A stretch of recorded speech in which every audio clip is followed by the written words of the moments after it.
तो याद करो कि मैंने जब स्टार्टिंग में चैप्टर स्टार्ट किया तो मैंने कहा कि अपने को 4 टूल्स चाहिए। फर्स्ट वन बोलो, enzymes used in enzyme. Biotechnology related genetic engineering. फिर मैंने बोला second, vector DNA. Third vector DNA. Third passenger DNA यानी कि डिजायर्ड पैसेंजर डीएनए से डीएनए। Desired gene. और लास्ट वन था होस्ट सेल। होस्ट सेल कौन है? ऐसा सेल, ऐसा सिस्टम जहां पर आप डिजायर्ड जीन को वेक्टर डीएनए के साथ जोड़ के आरडीएनए बना के क्या कर रहे हैं, ट्रांसफर कर रहे हैं। डिजायर्ड जीन को अकेले नहीं ट्रांसफर होता, अब ऐसा नहीं होता यार, उसको वेक्टर डीएनए के साथ जोड़ के आरडीएनए बना के ट्रांसफर करते हैं। तो जहां ट्रांसफर होता है, जो जीन को रहने का जगह देता है, रेप्लिकेशन करने का मौका देता है, ट्रांसक्रिप्शन ट्रांसलेशन करके प्रोडक्ट बनाने का मौका देता है, वो सेल होस्ट सेल कहलाता है। अच्छा सपोज करो, एक बात सपोज करो, मैं आपको एक एग्जांपल से बता रहा हूं, ये सेल है। पहले यहाँ पे ये कोई जीनोम था इसका, और यहाँ पे कोई जीन था जिसमें आपको इंटरेस्ट था, सुना ध्यान से, जिसमें आपको इंटरेस्ट था। आपने इस जीन को निकाला, वेक्टर डीएनए के साथ अटैच किया और फिर इसी में ट्रांसफर कर दिया, ठीक है। तो ये सेल सिस्टम होस्ट सेल कहलाएगा या नहीं कहलाएगा, बताओ।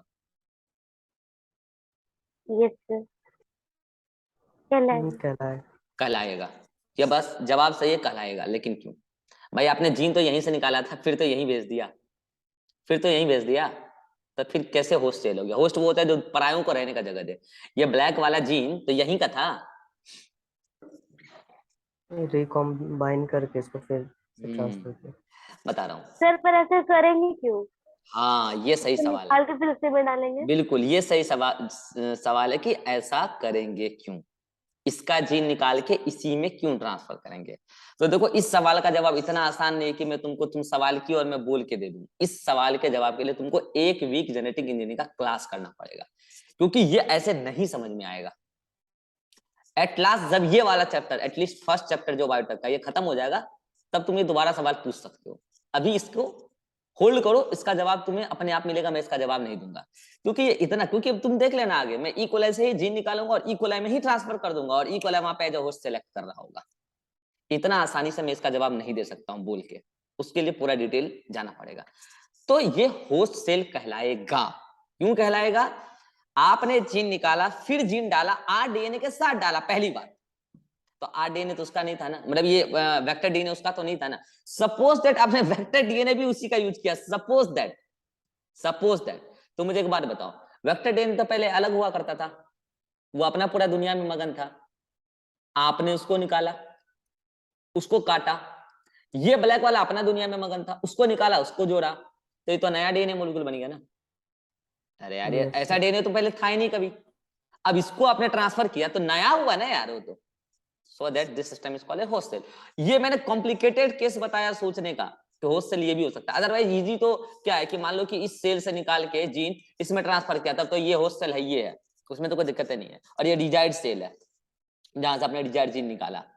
तो एक सेम सेल डिजायर्ड सेल की तरह भी काम कर सकता है, जहां से आप डिजायर्ड जीन निकालोगे, और होस्ट सेल की तरह भी काम कर सकता है, ऐसा केस भी हो सकता है। बात करेंगे आगे। नो, होस्ट सेल कोई भी हो सकता है, bacterial cell, plant cell, animal cell, fungal cell, whatever, आप जहां ट्रांसफर करना चाहते हैं कोई भी हो सकता है, वहां आप जीन ट्रांसफर कर रहे हैं। बट होस्ट सेल में ट्रांसफर करने के बाद जो आपको प्रोडक्ट मिलता है, प्रोडक्ट को आप सेपरेट करते हैं कल्चर सिस्टम में। उस सेल को पहले बहुत सारा ग्रो कराते हैं, सेल का नंबर बढ़ा के, उसे बहुत सारे प्रोडक्ट बना के फिर उसको आइसोलेट करते हैं, ठीक है। सपोज करो मैं जिस सेल में ट्रांसफर कर दिया जीन, ये लो ट्रांसफर कर दिया ना, और ये रहो उसका क्या है, प्लाज्मिड के साथ, मतलब कि ये वेक्टर डीएनए के साथ उसका डिजायर्ड जीन है। अब इसका जो मेन डीएनए कंटेंट था उसके साथ इसको अटैच भी करवा दिए, लो अटैच भी हो गया। अब ये प्रोडक्ट भी खूब बना रहा है, लो ये प्रोडक्ट भी खूब बना रहा है। लेकिन एक बात बताओ, एक सिंगल सेल कितना प्रोडक्ट बना देगा भाई? एक सिंगल सेल कितना प्रोडक्ट बना देगा? तो आप क्या चाहते हैं कि सेल का कॉपी बहुत सारा हो, यस और नो? ऐसे ऐसे कई सारे सेल बने यस और उन सर। सभी सेल में ये ब्लैक वाला जीन का कॉपी चल जाए थ्रू रेप्लिकेशन, यस और नो? तो अब ये सभी सेल मिलके प्रोडक्ट बनाएंगे, तो बताओ ज्यादा नंबर ऑफ प्रोडक्ट मिलेगा। तो बताओ आप जेनेटिक इंजीनियरिंग में उस सेल को एज अ होस्ट सेल लोगे जिसके अंदर रेप्लिकेशन की यानी कि डिवीजन की प्रॉपर्टी होगी, या फिर उस सेल को लोगे जिसके अंदर रेप्लिकेशन की मतलब डिवीजन की प्रॉपर्टी नहीं होगी? जिसमें रेप्लिकेशन की प्रॉपर्टी जो होगी। जिसके अंदर डिवीजन की प्रॉपर्टी होगी उसी को आप एज अ होस्ट से ले सकते हो। अदरवाइज आपका एक्सपेरिमेंट एंड तक हो तो जाएगा, लेकिन एक्सपेरिमेंट का पर्पस पूरा नहीं हो पाएगा, क्योंकि आपको पर्पस चाहिए था लार्ज स्केल पर प्रोडक्ट ऑब्टेन करना। ये आपका पर्पस पूरा नहीं हो पाएगा। इसीलिए in the case of human मैंने स्पेशली इसलिए बोला क्योंकि आपकी एनसीईआरटी में मेंशन है, in the case of human आप कुछ पर्टिकुलर सेल को as a host cell genetic engineering में यूज नहीं करते हैं। आप बता सकते हैं वो कौन सा सेल हो सकता है? सिंपल दिमाग लगाओ, जहां पे सेल डिवीजन की प्रॉपर्टी ना है, नहीं है। Nerve cell, heart nerve cell, cell, heart इन सब सेल, में आपको पता है कि ब्रेन। मेच्योर कंडीशन में सेंट्रियोल गायब हो जाता है, डिवीजन नहीं होता है। और इसी वजह से हम इन सबको जेनेटिक इंजीनियरिंग में as a host cell act नहीं करा सकते हैं। और इसी वजह से आज के डेट में भी कार्डियक डिजीज और न्यूरो डिजेनरेटिव डिजीज का ट्रीटमेंट या रिपेयरिंग बहुत ही मुश्किल है। एक तो उसका खुद का डिवीजन नहीं होता है, रिपेयर नहीं होता है, हम जेनेटिक इंजीनियरिंग से भी करना चाहें तो मुश्किल है। तो ये बहुत प्रॉब्लम है। अगर हम मान लो कि कोई ऐसे पर्टिकुलर पेप्टाइड्स, न्यूरोपेप्टाइड्स हम लैब लेवल में कराना चाह रहे हैं, और हम ये भी चाह रहे हैं कि ह्यूमन के ही सेल को ग्रो करा के क्या करें। अच्छा एक बार बताओ, आप लोग क्या सोचते हो कि ह्यूमन के सेल को ग्रो कराना मुश्किल काम है या आसान काम है? ह्यूमन के सेल को मुश्किल काम है। मुश्किल काम है, लेकिन इतना भी मुश्किल नहीं है जितना आप लोग सोच लेते हो। हमारी यूनिवर्सिटी में लगभग 45 रिसर्च लैब है टोटल साइंस में, टोटल 45 रिसर्च लैब है, और उसमें से लगभग 10 research lab human cell culture कर रही है। हमारी डिपार्टमेंट में एक दो दो एक दो तीन तीन लैब में ह्यूमन सेल कल्चर लैब है। यानी कि 3 लैब ह्यूमन, एक तो पता नहीं कौन से सेल कल्चर करते हैं, लेकिन 2 हैं जो न्यूरॉन पे ही करते हैं। एक न्यूरॉन जो रिप्रोडक्टिव सिस्टम से रिलेटेड है, वो मेरा लैब नहीं है। रिप्रोडक्टिव का 2 लैब है, मेरा सेल कल्चर वाला लैब नहीं है। तो एक लैब है जो कल्चर सिस्टम रखा हुआ है ह्यूमन का कराता है, और एक लैब है जो न्यूरॉन एल्जाइमर में इन्वॉल्व है, उसका सेल कल्चर पे काम चलता है उनका। तो ऐसा नहीं है, मतलब कि अब आप बोलोगे कि सेल निकाला कहाँ से, ह्यूमन से तो निकालना अलाउड थोड़ी यूनिवर्सिटी को, तो वो खरीद के लाना पड़ता है। तो खरीदेंगे कहाँ से? तो सेल कल्चर बेचती है बहुत सारी साइंटिफिक कंपनी होती है, ब्रांड होती है, खास करके मुंबई पुणे वगैरह सब में जो है वहां पे बिकता है, मुंबई से आता है, सप्लाई होता है। तो वो कल्चर भेज देते हैं। जैसे दही का जोरन होता है जी, दही का जोरन मंगा लिए तो मंगाना तो पड़ेगा ना होटल से एक बार, तो होटल बेचता है ना दही, तो मंगा लिए, उसके बाद आप दही जमाने का अपना प्रोसीजर है आपके पास, तो उससे आप दही जमाइए। तो दही हर किसी के घर में नहीं जम सकता, जिसके पास प्रोसीजर है वही जमा सकता है। तो यहाँ पे दही जमाने का प्रोसीजर, इनकी ह्यूमन सेल कल्चर का प्रोसीजर लगभग 10 लैब में है सिस्टम। तो इतना भी डिफिकल्ट नहीं है, लेकिन ये है कि थोड़ा सा अदर सेल के कल्चर में, अदर ऑर्गेन के कल्चर सिस्टम के कंपैरिजन में थोड़ा सा डिफिकल्ट तो है। ठीक है, तो कुल मिला के आप उसी सेल को एज अ होस्ट सेल लेते हो जो डिवीजन की प्रॉपर्टी रखती हो, अदरवाइज आपका ये पूरा एक्सपेरिमेंट वेस्ट होगा। आशा करते हैं कि आप टूल्स ऑफ जेनेटिक इंजीनियरिंग समझ चुके होंगे। 4 मेजर टूल्स मैंने आपको बताए हैं। 1 इज एंजाइम। देखो मैं आपको एक बार फिर से ब्रीफ कर दूं, जब मैंने स्टार्टिंग में बोला था तो मैंने ये बात बोला था कि आपको टोटल 4 टूल्स चाहिए। जब डे फर्स्ट में मैंने स्टार्ट किया था ये चैप्टर, मैंने कहा 4 टूल्स चाहिए, इसी टूल से ये पूरा चैप्टर चलने वाला है। और मैंने चारों टूल्स आपको काफी डिटेल में समझा दिया। ये देखो यहाँ पे लिखा है, मैंने बोला था एंजाइम चाहिए आपको, पढ़ चुके हैं आप। वेक्टर डीएनए चाहिए, पढ़ चुके हैं आप। पैसेंजर डीएनए चाहिए, पढ़ चुके हैं। होस्ट सेल पढ़ चुके हैं। एंजाइम्स में मैं आपको ब्रीफ करता हूं आपने क्या क्या पढ़ा है। एंजाइम्स में सबसे पहले आपने लाइजिंग एंजाइम पढ़ा, अलग अलग ऑर्गन के लिए लाइजिंग एंजाइम अलग अलग, जैसे प्लांट के केस में सेलुलेज, पेक्टिनेज, हेमिसेलुलेज। एनिमल के केस में डायरेक्ट सेल मेम्ब्रेन डिसॉल्व करो। मैंने ये भी बताया था कि जिसमें सेल वॉल होता है तो पहले सेल वॉल को डिसॉल्व करने वाला एंजाइम यूज करो, आफ्टर दैट सेल मेम्ब्रेन को डिसॉल्व करने वाला एंजाइम यूज करो। तो डिफरेंट टाइप के लाइजिंग एंजाइम मैंने आपको बताया।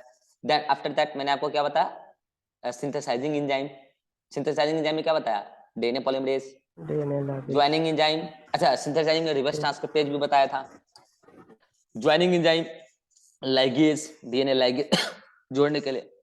Cleaving enzyme, exonuclease, endonuclease. Endonuclease में स्पेशल एंजाइम, रेस्ट्रिक्शन एंडोन्यूक्लियस, उसके कई सारे टाइप्स। उसके बाद एल्कलाइन फॉस्फेटेज। ये तमाम एंजाइम पढ़ने के बाद फिर मैंने आपको पढ़ाया वेक्टर डीएनए। वेक्टर डीएनए के 3 इंपॉर्टेंट प्रॉपर्टी अगर आपसे पूछी जाए, presence of ori site, presence of selectable marker gene and presence of many different restriction site for different restriction endonuclease. और कई सारे एग्जांपल मैंने आपको बताया वेक्टर डीएनए के। प्लाज्मिड बताया, प्लाज्मिड में फिर कई सारे टाइप्स बताया प्लाज्मिड के। फिर मैंने आपको प्लाज्मिड के अलावा और क्या क्या बताया, बैक्टीरियोफाज डीएनए, बैक्टीरियोफेज, कॉस्मिड, फेजमिड, कई सारे प्लांट और एनिमल वायरसेस, ट्रांसपोजोन डीएनए मॉलिक्यूल। तो ये सब वेक्टर डीएनए के तौर पे एक्ट होता है जो लेके जाता है डिजायर्ड जीन को। फिर मैंने बताया पैसेंजर डीएनए, आज ही पढ़ाया। पैसेंजर डीएनए मतलब डिजायर्ड जीन जिससे ऑब्टेन होता है। तो 3 तरीके हैं आपके पास, एक तो क्लासिकल मेथड है, रैंडम डीएनए मेथड, कुछ लिमिटेशंस है उसमें, कुछ प्रॉब्लम है।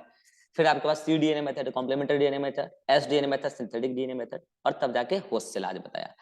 अब आपके सामने एक बंदूक को चलाने के लिए बंदूक के सारे पार्ट्स आपको पता है। अब बंदूक कब, कैसे और किस पर चलाना है ये आपको हम कल से सिखाएंगे, अदरवाइज आपको समझ में नहीं आता हम क्या पढ़ा रहे हैं, ठीक है। लेकिन यहां तक का पार्ट आप आज के डेट, यानी कि कल क्लास के पहले एकदम कंठस्थ याद कर लेना, जो एग्जाम्पल जैसे इधर आया था और उसका क्या काम है, कहाँ कैसे किसका मैंने यूज बताया।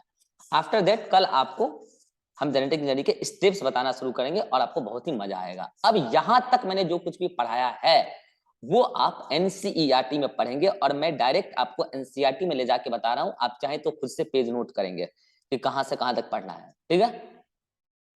तो ये है आपका एनसीईआरटी,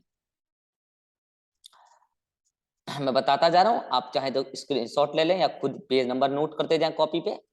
तो देखो ये है आपका जस्ट इंट्रोडक्शन।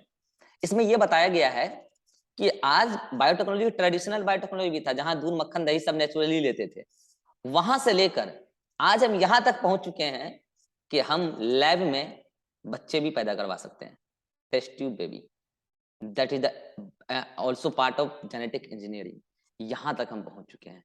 हम सोच नहीं सकते हैं कि हम कहां तक पहुंच चुके हैं, और हम ये सोच नहीं सकते कि हम कहां तक पहुंच जाएंगे जेनेटिक इंजीनियरिंग में। तो ये आपको इमेजिन कराया गया है और आपको बायोटेक्नोलॉजी का एक ब्रीफ इंट्रोडक्शन दिया गया है इस फर्स्ट पेज में, तो ये आपको पढ़ना है। देन आफ्टर दैट अच्छा एक बात, ये इसको भी पढ़ लेना आप, ये जो आपका यहाँ पे इंट्रोडक्शन है, यूनिट इंट्रोडक्शन, ये भी पढ़ लेना। यहाँ पे आपको ये दिया गया है क्या, 2 चैप्टर है, चैप्टर 11, चैप्टर 12। तो अभी हम ये पढ़ रहे थे प्रिंसिपल एंड प्रोसेसेस, ठीक है। तो ये भी पढ़ लेना आप, ये जो इंट्रोडक्शन है यूनिट का ये कंप्लीट पढ़ोगे। यहाँ पे एक साइंटिस्ट के बारे में दिया है, बोयर साहब के बारे में, चाहो तो पढ़ लेना, आपके इंटरेस्ट पे है, ठीक है, एच बोयर। इसके बाद ये चैप्टर 11 स्टार्ट हुआ, बायोटेक्नोलॉजी प्रिंसिपल एंड प्रोसेसेस, ये आप पूरा पढ़ेंगे। तो ये आपको पूरा पढ़ना है। पेज नंबर कितना चल रहा है अभी, ये 193 था, तो ये 194 था, ये 193 है। 193। तो 193 पे आपको कंप्लीट इंफॉर्मेशन पढ़ना है, कंप्लीट पूरा। फिर आप आएंगे कहाँ, 190, एक मिनट मैं इस पेज को थोड़ा छोटा कर लूं।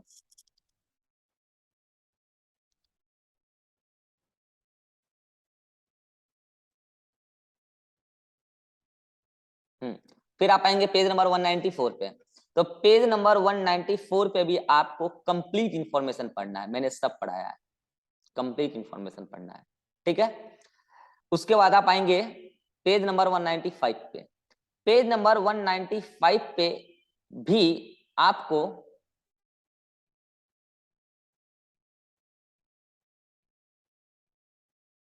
कंप्लीट इंफॉर्मेशन पढ़ना है, पढ़ा चुका हूं, कंप्लीट इंफॉर्मेशन पढ़ना है। इसमें कुछ चीजें नहीं समझ में आएगी, वो मैं आपको बताऊंगा बाद में। इसमें भी आपको कंप्लीट इंफॉर्मेशन पढ़ना है 195 पे।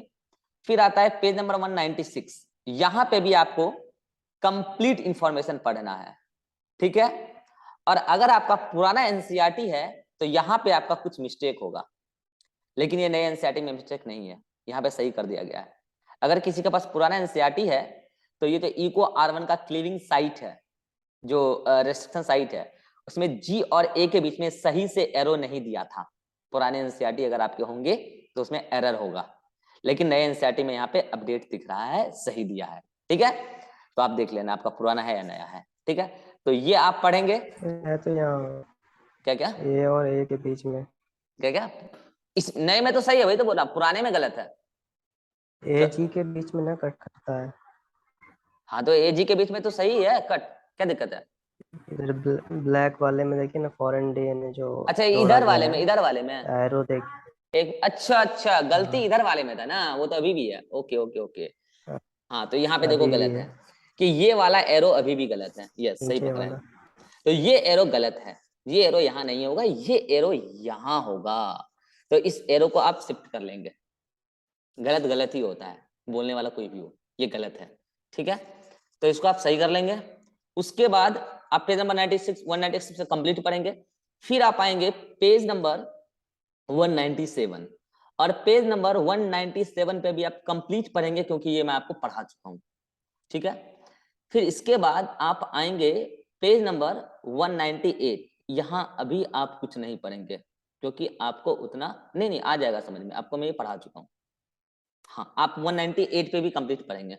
ठीक है, फिर आप आएंगे 199 पे, पेज नंबर 199 भी कंप्लीट पढ़ेंगे। अब आपको मजा भी आएगा पढ़ने में। 199 भी कंप्लीट पढ़ेंगे, नहीं 199 कंप्लीट नहीं पढ़ेंगे। 199 पे आप केवल और केवल यहां के ऊपर तक पढ़ेंगे, स्क्रीनशॉट ले लीजिए। इसके ऊपर तक, इस लाइन के ऊपर तक पढ़ेंगे बस, इसके ऊपर तक। इसके नीचे भी नहीं पढ़ना, वो समझ में नहीं आएगा। ठीक है, 199 पर। फिर आपको पेज नंबर 100 नहीं पढ़ना है, 100 नहीं पढ़ना है आपको अभी, मतलब 100 नहीं, सॉरी 200, 200 नहीं पढ़ना है। फिर आपको ये भी नहीं पढ़ना है अभी। 201 पे आइए। 201 पे आपको यहां से पढ़ना शुरू करना है, यहां से हेडिंग नंबर 11.3 यहां से पढ़ना शुरू करना है, और उसके नीचे पूरा पढ़ना है।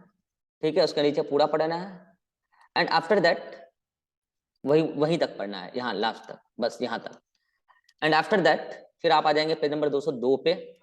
202 पे भी कुछ नहीं पढ़ना है, 202 पे कुछ नहीं पढ़ना, 203 पे भी अभी कुछ नहीं पढ़ना है, 203 पे भी कुछ नहीं पढ़ना, और 204 पे भी कुछ नहीं पढ़ना है।